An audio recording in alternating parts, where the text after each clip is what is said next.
तो दोस्तों आज 10 अक्टूबर 2020 शनिवार का दिन हो चुका है। तो आइए फटाफट से बात कर लेते हैं आज के ताज़ा खबरों की और आज के बड़ी खबरों की। दोस्तों आज की बड़ी खबरों में प्रॉपर्टी को लेकर सरकार की तरफ से बड़ी खबर आई है। आने वाले दिनों में जिन भी लोगों के पास प्रॉपर्टी है तो उन लोगों को सरकार की तरफ से एक प्रॉपर्टी कार्ड दिया जाएगा और ये सभी काम होगा सरकार की एक योजना के तहत। ताज़ा जानकारी के मुताबिक इस योजना की शुरुआत कल 11 अक्टूबर 2020 को खुद प्रधानमंत्री नरेंद्र मोदी करेंगे। तो प्रॉपर्टी को लेकर सरकार की क्या योजना आने वाली है, इससे आपका फायदा होगा या नुकसान होगा, अभी हम आपको इसके बारे में पूरी रिपोर्ट बताएंगे। इसके अलावा आज की बड़ी खबरों में आधार कार्ड को लेकर भी एक बड़ी खबर आई है। जिन भी लोगों के पास आधार कार्ड है तो ये खबर उन लोगों के लिए बेहद ही महत्वपूर्ण है। इसके अलावा आज की बड़ी खबरों में एक बार फिर से कंगना रनौत को लेकर बड़ी खबर आई है। कोर्ट की तरफ से ये आदेश दिया गया है कि कंगना रनौत पर FIR दर्ज की जाए। तो आखिर कंगना रनौत ने एक बार फिर ऐसा क्या कर दिया है, अभी हम आपको इसके बारे में पूरी रिपोर्ट बताएंगे। इसके अलावा आपको बता दें कि महेंद्र सिंह धोनी की एक छोटी सी बेटी है 5 साल की, उनको दुष्कर्म की धमकियां मिल रही हैं। तो महेंद्र सिंह धोनी की बेटी को रेप की धमकियां क्यों मिल रही हैं, अभी हम आपको इसके बारे में भी बताएंगे। इसके अलावा आज की बड़ी खबरों में आपके फायदे को लेकर भी एक बड़ी खबर आई है। आने वाले दिनों में आपको बहुत सारे स्मार्टफोन आधे दाम में मिलेंगे। तो कौन से स्मार्टफोन आधे दाम में मिलेंगे, ये ऑफर किस तरीके का है, इसका फायदा आप कैसे उठा पाएंगे, अभी हम आपको इसके बारे में भी पूरी रिपोर्ट बताएंगे। इसके अलावा जो लोग ओला या उबर से जुड़ के दिल्ली के अंदर ऑटो चलाते हैं, टैक्सी चलाते हैं या किसी भी तरह की गाड़ी चलाते हैं तो उन लोगों के लिए भी एक फायदे की बड़ी खबर आई है। साथ ही में आज की बड़ी खबरों में ये भी खबर आई है कि आने वाले दिनों में जो भी लोग बच्चा पैदा करेंगे तो उन लोगों को बोनस मिलेगा, यानी कि सरकार की तरफ से पैसे दिए जाएंगे। तो इस योजना का फायदा कहां के लोगों को मिलेगा, आपको अभी इसकी जानकारी भी मिलेगी। तो दोस्तों आज की इस वीडियो में हम आपको इन्हीं सब महत्वपूर्ण खबरों के बारे में बताने वाले हैं। तो इसीलिए वीडियो को थोड़ा सा भी भगाए बिना ध्यान से आखिर तक देखें ताकि कोई भी जानकारी मिस ना हो। वीडियो में आगे जाने से पहले बस आपसे छोटी सी रिक्वेस्ट है कि आप इस वीडियो को लाइक कर दें, शेयर कर दें, क्योंकि आपका लाइक और शेयर करना ही हमारी मेहनत का फल होता है। तो आइए बिना देर किए चलते हैं सीधे आज की पहली बड़ी खबर की तरफ। और आज की पहली बड़ी खबर में सबसे पहले आपके लिए पेश है चीनी बीमारी का बिल्कुल ताज़ा अपडेट अपने भारत की तरफ से। जैसा कि आप देख सकते हैं अपनी स्क्रीन पर PTRnews.com की तरफ से चीनी बीमारी का बिल्कुल ताज़ा अपडेट आपके सामने है। ताज़ा मिली जानकारी के मुताबिक एक बार फिर से 73,000 से ज्यादा नए मामले सामने आए हैं चीनी बीमारी के। इन नए मामलों के आने के बाद अब हमारे भारत में चीनी बीमारी के टोटल मरीजों की संख्या 69,77,008 हो गई है। आपको बता दें कि इन टोटल मरीजों में से अभी तक 1,07,450 लोगों की जान जा चुकी है। बीते रोज भी लगभग 24 घंटे में 900 से ज्यादा लोगों की जान गई है चीनी बीमारी की वजह से। लेकिन अच्छी बात ये रही कि बीते रोज लगभग 24 घंटे में 82,000 से ज्यादा लोग ठीक हुए हैं। ठीक होने वालों की कुल संख्या 59,85,505 हो गई है, यानी कि टोटल मरीजों में से इतने लोग ठीक हो चुके हैं। इसके अलावा अब जो लोग बचे हैं, जिन लोगों का अभी भी इलाज चल रहा है, तो उनकी संख्या अब हमारे भारत में 8,82,997 हो गई है। बात करेंगे आज के अगले बड़े खबर की, तो फूंक मारते ही सेकंडों में आ जाएगी चीनी बीमारी की रिपोर्ट। जल्द आ रही है चीनी बीमारी की नई टेस्टिंग किट। जी हाँ, हमारा देश भारत और इजराइल मिलकर एक इस तरह की चीनी बीमारी की टेस्ट की किट बना रहा है, जिसके जरिए मात्र फूंक मारने से ही कुछ सेकंड के अंदर चीनी बीमारी की रिपोर्ट आ जाएगी। ताज़ा जानकारी के मुताबिक बताया गया है कि जल्दी इस तरह की किट भारत में आ जाएगी, जिसके जरिए लोगों को एक ट्यूब तरह की चीज में फूंक मारनी होगी और बस फूंक मारते ही कुछ सेकंड के अंदर चीनी बीमारी की रिपोर्ट आ जाएगी और पता चल जाएगा कि जिसने फूंक मारी है उसे चीनी बीमारी है या नहीं। आपको बता दें, इस तरह की किट आने से और अगर ये पूरी तरीके से सक्सेस हो जाती है तो इससे लगभग देश के सभी लोगों का चीनी बीमारी का टेस्ट हो सकेगा, क्योंकि ये करना बहुत ज्यादा आसान हो जाएगा। सभी लोगों का चीनी बीमारी का टेस्ट होगा तो चीनी बीमारी को भी रोकने में मदद मिलेगी। बात करेंगे आज के अगले बड़े खबर की, तो PM मोदी कल 11 अक्टूबर को शुरू करेंगे प्रॉपर्टी कार्ड से जुड़ी ये खास स्कीम। लोगों को मिलेंगे ये फायदे। जी हाँ, PM नरेंद्र मोदी आने वाले 11 अक्टूबर यानी कि कल प्रधानमंत्री स्वामित्व योजना की शुरुआत करेंगे। इस योजना के तहत मालिकों को उनकी प्रॉपर्टी के मालिकाना हक के रिकॉर्ड से जुड़े कार्ड फिजिकल तौर पर उपलब्ध कराए जाएंगे। इस योजना की शुरुआत प्रधानमंत्री वीडियो कॉन्फ्रेंसिंग के जरिए कल करेंगे और कल फिर पूरे देश के लिए और भी बहुत सारी बातें सामने आ सकती हैं PM मोदी की तरफ से। PTI की खबर के मुताबिक प्रधानमंत्री कार्यालय ने इस बात की जानकारी दी है। ताज़ा जानकारी में ये भी बताया गया है कि सरकार की इस पहल से ग्रामीणों को यानी कि गाँव वालों को अपनी जमीन और प्रॉपर्टी को एक फाइनेंशियल प्रॉपर्टी के तौर पर इस्तेमाल करने की सुविधा मिल जाएगी। ऐसा होने पर वो बैंकों से लोन, इसके अलावा जो और दूसरे फाइनेंशियल काम है वो आसानी से कर पाएंगे। देश के ऐसे बहुत सारे राज्य हैं जहां पर इस योजना की शुरुआत होने वाली है। आप में से बहुत सारे लोग जानते होंगे कि अगर कोई प्रॉपर्टी होती है, उसे कोई खरीदता है तो उसके पीछे एक चैन होती है कि किसने किससे खरीदा है। तो आपको बता दें, मालिकाना हक का जो एक रिकॉर्ड होता है तो उसी को एक कार्ड के रूप में बनाकर सरकार उसको उपलब्ध करवाएगी, क्योंकि बहुत सारे जो गाँव वाले लोग होते हैं उनके पास अपनी जमीन का या खेत का सही से मालिकाना हक नहीं होता और उन्हें फिर इस हालात में कोई बैंक लोन भी नहीं देता जमीन वगैरह होते हुए। बात करेंगे आज के अगले बड़े खबर की, तो आधार कार्ड को ATM कार्ड की तरह वॉलेट में कर सकते हैं कैरी। 50 रुपए में बन जाएगा सीधे आधार कार्ड डिपार्टमेंट की तरफ से। दोस्तों, जब आधार कार्ड बनना शुरू हुआ था तो उसके बाद आधार कार्ड के हमें कई रूप देखने को मिले थे। बहुत सारे लोग ऐसे ही कागज के तौर पर अपने आधार कार्ड को अपने साथ रखते थे, तो कुछ लोग उसे लेमिनेशन करवा के अपने साथ रखते थे, तो कुछ लोग उसे ATM कार्ड जैसा बनवा देते थे, यानी कि प्लास्टिक का, जिसको PVC कार्ड कहा जाता है। लेकिन आपको बता दें, सरकार की तरफ से ये जानकारी दे दी गई कि जो भी लेमिनेशन वाले आधार कार्ड हैं या जो पीवीसी कार्ड हैं वो मान्य नहीं होंगे, क्योंकि इसकी वजह से आधार कार्ड में जो एक QR कोड होता है वो स्कैन नहीं हो पाता। आपने अपने आधार कार्ड पर एक ब्लैक कलर का बॉक्स देखा होगा, उसे ही QR कोड कहा जाता है। लेकिन आपको बता दें, अब पीवीसी कार्ड में भी जो QR कोड है वो स्कैन हो सकेगा, क्योंकि ATM कार्ड जैसा जो आपका पीवीसी कार्ड बनेगा आधार कार्ड के लिए वो बिल्कुल सही क्वालिटी का होगा और उसमें QR कोड बिल्कुल साफ तरीके से दिखाया जाएगा। आपको बता दें, ये सर्विस काफी दिनों से चल रही है। अगर आप भी चाहते हैं कि आपका आधार कार्ड ATM कार्ड के जैसा हो, यानी कि प्लास्टिक का, तो ये काम आप मात्र 50 रुपए में कर सकते हैं, वो भी सीधे आधार कार्ड की वेबसाइट पर। आपको मात्र 50 रुपए पे करने होंगे और फिर आधार कार्ड डिपार्टमेंट की तरफ से आपके घर पर प्लास्टिक वाला आधार कार्ड कुरियर करवा दिया जाएगा। दोस्तों, ये पूरा प्रोसेस कैसे करना है अभी हम आपको इसके बारे में एक और जानकारी देंगे, लेकिन इससे पहले आइए जान लेते हैं आज की और भी बड़ी खबरें। बात करेंगे आज के अगले बड़े खबर की, तो कंगना रनौत को किसानों के खिलाफ ट्वीट करना पड़ा भारी, कोर्ट ने दिया FIR दर्ज करने का आदेश। जी हाँ, जैसा कि आप जानते हैं कि अभी हाल ही में कंगना रनौत का मामला कितना ज्यादा तूल पर था। आपको बता दें, मीडिया की तरफ से इनको पंगा गर्ल का भी नाम दे दिया गया था, क्योंकि ये कई मामलों में ऐसे बयान दे रही थी जो कि उस टॉपिक से मैच नहीं हो रहे थे। जैसे मिसाल के तौर पर जब BMC की तरफ से उनका घर तोड़ा जा रहा था तो उन्होंने BMC वालों को बाबर और उसकी सेना बोल दिया था। लेकिन आपको बता दें, एक बार फिर से कंगना रनौत को एक ट्वीट करना काफी ज्यादा भारी पड़ गया है। कर्नाटका की एक अदालत ने इस मामले में संज्ञान लेते हुए FIR दर्ज करने का आदेश दिया है कंगना रनौत पर। हालांकि जैसे ही ज्यादा बवाल बढ़ा तो कंगना रनौत ने अपना ट्वीट डिलीट कर दिया है। आइए आपको बता देते हैं पूरा मामला। दोस्तों, जैसा कि आप जानते होंगे कि हमारे देश में अभी बहुत सारे किसान कई जगहों पर प्रदर्शन कर रहे हैं। सरकार ने अभी हाल ही में किसानों को लेकर एक कानून पास किया था जो कि बहुत सारे किसानों को पसंद नहीं है। तो किसान जो आंदोलन कर रहे हैं, प्रदर्शन कर रहे हैं, उसी के खिलाफ कंगना रनौत ने ट्वीट कर दिया। ट्वीट करके कंगना रनौत ने कहा था कि जो लोग CAA के बारे में गलत सूचना और अफवाहें फैलाते हैं, अब वही लोग किसानों के बिल के बारे में गलत सूचना फैला रहे हैं और देश में आतंक पैदा कर रहे हैं, और वो एक तरीके से आतंकवादी हैं। यानी कि किसानों के मामले को कंगना रनौत ने सीधे CAA और NRC से जोड़ दिया और इसी की वजह से पूरा बवाल मच गया। अब देखना यह है कि आगे कंगना रनौत पर क्या कार्रवाई होती है, क्योंकि FIR दर्ज करने के आदेश दे दिए गए हैं कोर्ट की तरफ से। बात करेंगे आज के अगले बड़े खबर की, तो धोनी के खराब प्रदर्शन पर बेटी जीवा को मिल रही है दुष्कर्म की धमकी। जी हाँ, मीडिया में चल रही खबरों के मुताबिक धोनी की पत्नी साक्षी सिंह धोनी के इंस्टाग्राम पर 5 साल की बच्ची जीवा को दुष्कर्म की धमकी मिल रही है और गंदी गंदी गालियां भी दी जा रही हैं। खबरों के मुताबिक कोलकाता नाइट राइडर के खिलाफ जो मैच हुआ था तो उसमें धोनी सही से खेल नहीं पाए थे, उनका प्रदर्शन कुछ खास नहीं रहा था और इसी की वजह से बहुत सारे लोग इतनी गंदी हरकत कर रहे हैं। दोस्तों, अब जब IPL मैच की बात चली है तो आइए आपको बता देते हैं बीते रोज जो IPL का मैच हुआ है तो उसका रिजल्ट क्या है। ताज़ा जानकारी के मुताबिक जैसा कि आप देख सकते हैं कि विशाल जीत के बाद अंक तालिका में टॉप पर पहुंची दिल्ली एक तरफा मैच में राजस्थान को हराया। जी हां, IPL के 13वें सीजन के 23वें मैच में दिल्ली कैपिटल ने 46 रन के विशाल अंतर से राजस्थान रॉयल्स को रौंद दिया है, यानी कि हरा दिया है। UAE के सरजा में खेले गए इस एक तरफा मुकाबले में टॉस गंवाकर दिल्ली ने पहले बल्लेबाजी की और 184 रन का लक्ष्य बनाया। इसके मुकाबले में जो राजस्थान टीम थी वो केवल 138 रन बना पाई और इसी की वजह से अब दिल्ली अंक तालिका में टॉप पर आ गई है। बात करेंगे आज के अगले बड़े खबर की, तो भारत के बाद पाकिस्तान ने भी चीन को दिया तगड़ा झटका, टिकटॉक को कर दिया बैन। जी हाँ, भारत के बाद पाकिस्तान ने भी चीन को तगड़ा झटका देते हुए जो टिकटॉक ऐप है उसे बैन कर दिया है। पाकिस्तान सरकार की तरफ से कहा गया है कि जो टिकटॉक कंपनी थी वो सही से नियमों का पालन नहीं कर रही थी और इसी की वजह से पाकिस्तान में टिकटॉक को बैन किया जा रहा है।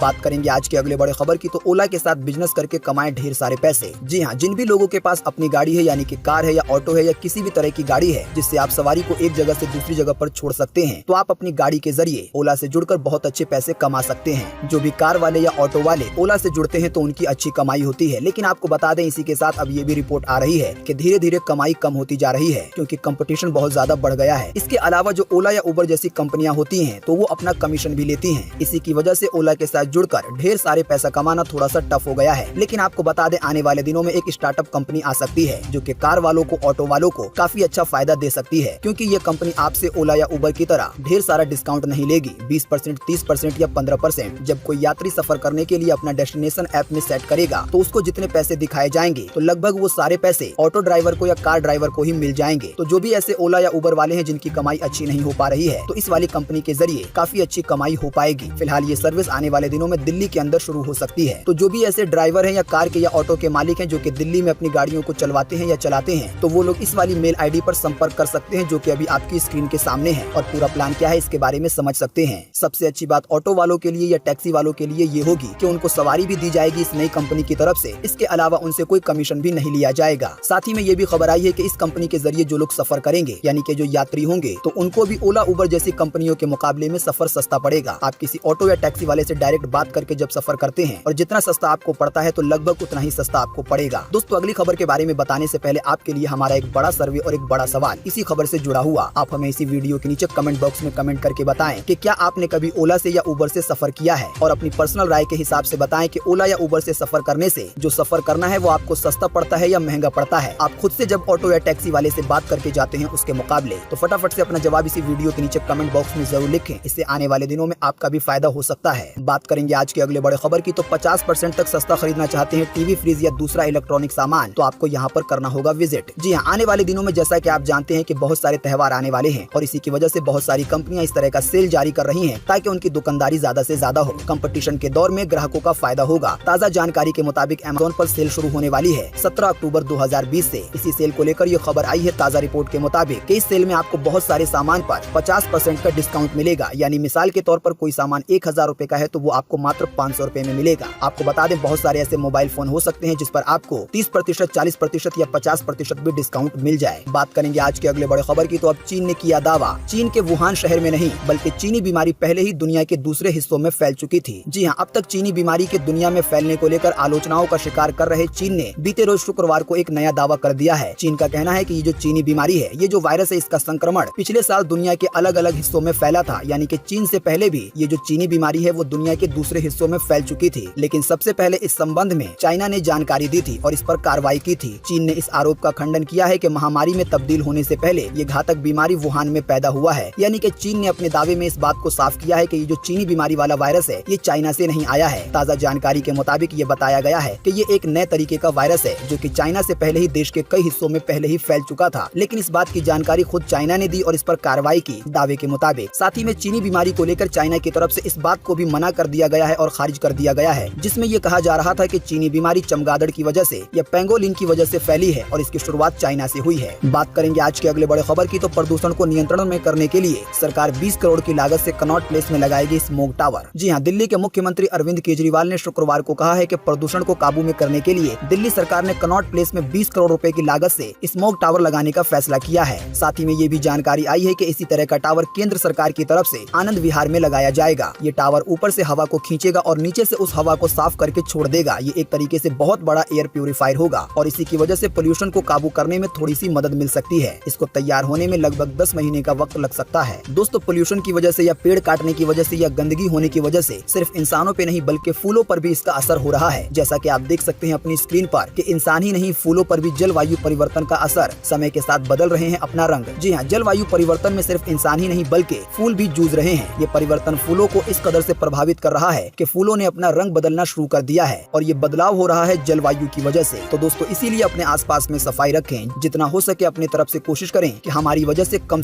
पोल्यूशन फैले या कम से कम गंदगी हो। बात करेंगे आज के अगले बड़े खबर की, तो डेंगू की वजह से दिल्ली में गई पहली जान। मच्छरों के काटने से भी फैलती है गंभीर बीमारी। चीनी बीमारी के इस माहौल में खास करके आपको बच के रहना होगा। जी हाँ, दिल्ली के राम मनोहर लोहिया अस्पताल में एक 25 वर्षीय डॉक्टर की जान चली गई है डेंगू की वजह से। आपको बता दें कि चीनी बीमारी के इस दौर में जो डेंगू है वो काफी ज्यादा खतरनाक हो गया है। अगर किसी को चीनी बीमारी होती है और साथ में उसको डेंगू भी हो जाता है तो फिर उसकी जान पर खतरा बहुत ज्यादा बढ़ जाता है। हम आपको इसी वीडियो के नीचे डिस्क्रिप्शन में एक लिंक दे रहे हैं जिस पर आप क्लिक करके डेंगू के लक्षण जान पाएंगे, ये किन वजहों से होता है आप ये जान पाएंगे और इसका बचाव कैसे करना है आप ये जान पाएंगे। दोस्तों, ये खबर पूरे देश के लिए बेहद ही महत्वपूर्ण है क्योंकि हमारे देश में चीनी बीमारी बहुत तेजी से फैल रही है। हम आपको पहले ही बता चुके हैं कि चीनी बीमारी के साथ डेंगू और ज्यादा खतरनाक हो गया है, तो इसीलिए इस जानकारी को एक बार देख लीजिए। बात करेंगे आज के अगले बड़े खबर की, तो महिंद्रा ने ग्राहकों को दिया त्योहारी तोहफा। कस्टमर को फ्री में दे रहा है 1 लाख रुपए का इंश्योरेंस। जी हाँ, महिंद्रा की तरफ से एक ऑफर चलाया जा रहा है मेगा फेस्टिवल के नाम से। आपको बता दें इसी के तहत 1 लाख रुपए का इंश्योरेंस उन लोगों को दिया जा रहा है जो बोलेरो पिकअप रेंज के ग्राहक हैं। ताज़ा जानकारी के मुताबिक आपको बता दें कि ये 1 लाख रुपए का इंश्योरेंस चीनी बीमारी के लिए है। यानी आने वाले दिनों में किसी को चीनी बीमारी हो जाती है या उसकी पत्नी को या उसके 2 बच्चों को, तो इस वाले इंश्योरेंस के तहत उसका इलाज करवाया जाएगा चीनी बीमारी का और ये सब कुछ होगा बिल्कुल फ्री में। लेकिन साथ ही में ये भी जानकारी आई है कि इस ऑफर का फायदा उन लोगों को मिलेगा जिन लोगों ने अभी हाल ही में बोलेरो गाड़ी खरीदी है या खरीदने वाले हैं। आपको बता दें जो ग्राहकों की गाड़ी है वो 9.5 महीने से ज्यादा पुरानी नहीं होनी चाहिए। बाकी ज्यादा जानकारी के लिए आप महिंद्रा की वेबसाइट पर जा सकते हैं। बात करेंगे आज के अगले बड़े खबर की, तो त्योहारों के दौरान सड़कों पर कोई आयोजन, कोई मूर्ति स्थापना नहीं होगी। यूपी सरकार ने जारी कर दी है त्योहारों के लिए गाइडलाइन। जी हाँ, चीनी बीमारी के बीच यूपी की योगी आदित्यनाथ सरकार ने त्योहारों को देखते हुए बीते रोज शुक्रवार को अपनी गाइडलाइन जारी कर दी है। चीनी बीमारी की दूसरी लहर की आशंका को देखते हुए राज्य सरकार ने नवरात्रा में, दुर्गा पूजा में या ईद मिलादुन नबी में या दिवाली के मौके पर जो सार्वजनिक कार्यक्रम होंगे उनमें ज्यादा छूट नहीं दी है। ताज़ा जानकारी के मुताबिक ये बताया गया है कि किसी भी कार्यक्रम जैसे जयंती, मेला, प्रतिमा स्थापना यानी कि मूर्ति की स्थापना करना हो या विसर्जन करना हो हो या रामलीला या जागरण या किसी भी तरह का प्रदर्शन या रैली या जुलूस, तो इसके लिए पहले पुलिस कमिश्नर से या डीएम से अनुमति लेनी होगी, तभी ये सारे काम हो पाएंगे। साथ ही में आपको बता दें कि सरकार की ओर से जारी गाइडलाइन के अनुसार इस साल सड़कों पर और चौराहों पर मूर्तियों की स्थापना की अनुमति नहीं दी गई है। वहीं कंटेनमेंट जोन में जहां पर चीनी बीमारी के मरीज बहुत ज्यादा पाए गए हैं, तो वहां पर किसी भी तरह की कार्यक्रम की अनुमति नहीं है। लोगों को अपने घर के अंदर रहकर ही त्योहार को मनाना होगा। साथ ही में आपको बता दें कि अनुमति लेने के बाद अगर कहीं पर कोई प्रोग्राम होता है तो वहाँ पर एक खाली कमरा होना चाहिए। ऐसे व्यक्तियों के लिए अगर किसी पे शक हो जाए कि इसको चीनी बीमारी है, तो जब तक उसका इलाज नहीं हो जाता तब तक उसको उस कमरे में रखा जाएगा। इसके अलावा जहाँ पर भी किसी भी तरह का कोई कार्यक्रम होगा, भीड़ वाला माहौल होगा, तो वहाँ पर सैनिटाइजर का इस्तेमाल करना, इसके अलावा थर्मल स्कैनिंग का इस्तेमाल करना जरूरी होगा। तो जो भी कार्यक्रम करवाने वाले हैं उनको इस बात का ध्यान रखना होगा। जो भी लोग नियम को तोड़ेंगे तो ऐसा हो सकता है कि उन पर किसी तरह की कार्रवाई कर दी जाए। बात करेंगे आज की अगले बड़े खबर की, तो बीते रोज एक बार फिर नहीं बदले पेट्रोल डीजल के दाम। ये बता दें ताजा भाव। जी हाँ, कई दिनों से पेट्रोल डीजल के दाम ना तो घट रहे हैं और ना ही बढ़ रहे हैं, यानी कि पेट्रोल डीजल अभी भी अपने पुराने दाम पर मिल रहे हैं। ताजा जानकारी के मुताबिक अभी राजधानी दिल्ली में 1 लीटर पेट्रोल की कीमत 81 रुपए 6 पैसे है, तो 1 लीटर डीजल की कीमत 70 रुपए 46 पैसे है। बाकी कोलकाता, मुंबई, चेन्नई के दाम आपकी स्क्रीन पर है, आप वीडियो को पॉज करके देख सकते हैं। बात करेंगे आज के अगले बड़े खबर की, तो आज 10 अक्टूबर 2020 को ये रहेगा मौसम का हाल। मौसम विभाग ने जारी किया है मौसम का पूर्वानुमान। जी हाँ, मौसम विभाग के अनुसार अगले 24 घंटे के दौरान यानी कि आज 10 अक्टूबर को अंडमान और निकोबार द्वीप समूह में भारी बारिश की चेतावनी जाहिर की गई है। इसके अलावा तटीय उड़ीसा में, आंध्र प्रदेश में, तेलंगाना के भी कुछ भागों में हल्की से मध्यम बारिश हो सकती है, लेकिन एक आध 2 स्थानों पर भारी बारिश की भी चेतावनी है। इसके अलावा गंगे पश्चिम बंगाल में भी हल्की से मध्यम बारिश होगी और कहीं कहीं पर भारी बारिश हो सकती है। इसके अलावा बिहार में, झारखंड में, आंतरिक उड़ीसा में, छत्तीसगढ़ में, विदर्भ में, तमिलनाडु में, केरल में और कर्नाटका के भी कुछ हिस्सों में हल्की से मध्यम बारिश हो सकती है आज 10 अक्टूबर को। साथ ही में आपको बता दें कि पूर्वी और दक्षिणी मध्य प्रदेश में, इसके अलावा महाराष्ट्र में, गुजरात में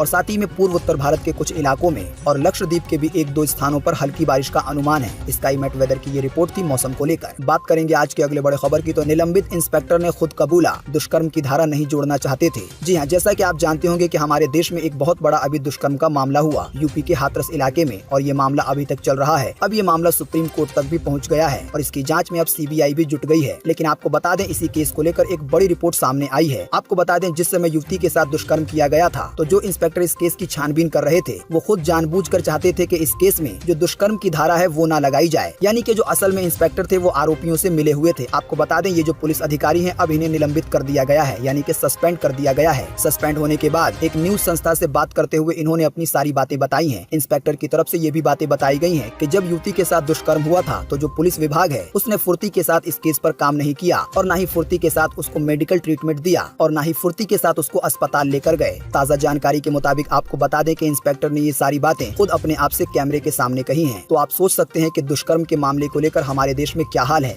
इसके अलावा आपको बता दें कि इसी केस को लेकर एक और बड़ी रिपोर्ट आई है। जैसा कि आप देख सकते हैं कि हाथरस केस पर मेधा पाटकर बोली कि सीबीआई भी अब सरकार के कब्जे में है, अदालत की तरफ से होनी चाहिए इसकी जांच। जी हाँ, जानी मानी सामाजिक कार्यकर्ता मेधा पाटकर ने शुक्रवार को बिटिया के परिवार वालों से मुलाकात की जिसके साथ दुष्कर्म किया गया था। मुलाकात करने के बाद उन्होंने इस बात का आरोप लगाया सीबीआई पर कि अब सीबीआई भी सरकार के कब्जे में आ गई है। सरकार जैसा कहती है तो सीबीआई भी वैसे ही काम करती है, हालांकि सीबीआई का ये काम नहीं होता है। मेधा पाटकर ने साथ ही में ये भी बात बताई कि इस मामले की न्यायिक जांच होनी चाहिए, क्योंकि सीबीआई वालों का भी भरोसा नहीं है। बात करेंगे आज के अगले बड़े खबर की, तो चीनी बीमारी के काल में खुशखबरी देने वाले माता पिता को मिलेंगे पैसे, इस देश की सरकार ने बनाया है नियम। जी हाँ, जैसा कि आप जानते हैं कि चीनी बीमारी की वजह से बहुत सारे लोगों का काम ठप हो गया है, तो कई सारे लोगों की नौकरी चली गई है और इसी की वजह से बहुत सारे ऐसे माता पिता होंगे जिन्होंने नए बच्चे की प्लानिंग को टाल दिया होगा। लेकिन आपको बता दें, सिंगापुर की सरकार ने बहुत बड़ी खुशखबरी दी है। सरकार ने कहा है कि देश के अंदर जो भी लोग बच्चे पैदा करेंगे तो उन लोगों को बोनस दिया जाएगा, यानी कि पैसे दिए जाएंगे, उनकी आर्थिक मदद की जाएगी। लेकिन फिलहाल ये जानकारी नहीं आई है कि एक बच्चे के पैदा होने पर कितना पैसा मिलेगा। बात करेंगे आज के अगले बड़े खबर की, तो पहली made in India anti radiation missile जिसका नाम है रुद्रम, आवाज की गति से भी है 2 गुनी स्पीड। जी हाँ, रक्षा अनुसंधान और विकास संगठन यानी कि DRDO ने एक बार फिर अपना लोहा मनवाया है। DRDO की बदौलत भारत ने आज एक नई जनरेशन एंटी रेडिएशन मिसाइल जिसका नाम रुद्रम रखा गया है उसका सफल परीक्षण किया है। ये मिसाइल पूरी तरीके से मेड इन इंडिया है, जो हमारे देश के वैज्ञानिकों की क्षमता को दिखाता है। ये जो नई मिसाइल है इसकी रफ्तार जो हमारी आवाज होती है उससे भी 2 गुनी ज्यादा है। बात करेंगे आज के अगले बड़े खबर की, तो राज्य परिवहन में सरकारी नौकरी पाने का है सुनहरा मौका, नहीं देना होगा कोई आवेदन शुल्क। जी हाँ, राज्य परिवहन में कई पदों पर भर्तियां निकाली गई हैं, तो जो भी लोग इस वाली वैकेंसी की योग्यता को पूरा करते हैं तो वो लोग इसमें आवेदन कर सकते हैं 15 अक्टूबर 2020 से, और इसमें आवेदन करने की अंतिम तारीख 20 अक्टूबर 2020 है, यानी केवल 5 दिन मिलेंगे। इसके अलावा आपको बता दें कि जो ग्रेजुएट है उन लोगों के लिए भी सरकारी नौकरी का मौका सामने आया है। ताजा जानकारी के मुताबिक कॉम्फेड में कई पदों पर भर्तियां निकाली गई हैं। जो भी आवेदन करता इस वाली वाली वैकेंसी में आवेदन करना चाहते हैं तो वो लोग 7 नवंबर 2020 से पहले आवेदन कर सकते हैं। इसके अलावा आपको बता दें कि 10वीं पास वालों के लिए एक बार फिर से भर्तियां आ गई हैं। जिन लोगों ने 10वीं पास कर रखी है उन लोगों के लिए भी अभी सुनहरा मौका है सरकारी नौकरी पाने का डाक विभाग में। ताज़ा जानकारी के मुताबिक इस वाली वैकेंसी में आवेदन करने की अंतिम तारीख 6 नवंबर 2020 है। इसके अलावा आपको बता दें कि जिन लोगों ने 8वीं पास कर रखी है तो उन लोगों के लिए भी 1500 नौकरियां सामने आई हैं BECIL की तरफ से। ताज़ा जानकारी के मुताबिक इस वाली वैकेंसी में आवेदन करने की अंतिम तिथि 20 अक्टूबर 2020 है। तो दोस्तों अभी हमने आपको 4 तरह की वैकेंसी के बारे में बताया है। हम आपको इसके लिए इसी वीडियो के नीचे डिस्क्रिप्शन में एक लिंक देंगे जिस पर आप क्लिक करके इन चारों ही वैकेंसी के बारे में विस्तार से जान पाएंगे कि कैसे अप्लाई करना है, कहां से अप्लाई करना है, कौन सी वैकेंसी में कौन लोग अप्लाई कर सकते हैं। इसके अलावा इन वैकेंसियों की रिक्वायरमेंट क्या है, इसके अलावा भी आप और भी बहुत कुछ जान पाएंगे। तो दोस्तों आज 10 अक्टूबर 2020 की यही ताज़ा खबरें थी और महत्वपूर्ण खबरें थी। उम्मीद करते हैं कि इससे आपको काफी कुछ जानकारी मिली होगी। हम बस इसके बदले में आपसे इतना ही चाहते हैं कि आप इस वीडियो को लाइक कर दें, शेयर कर दें, क्योंकि आपका लाइक और शेयर करना ही हमारी मेहनत का फल होता है। वीडियो देखने के लिए आपका बहुत बहुत धन्यवाद। Thanks for watching.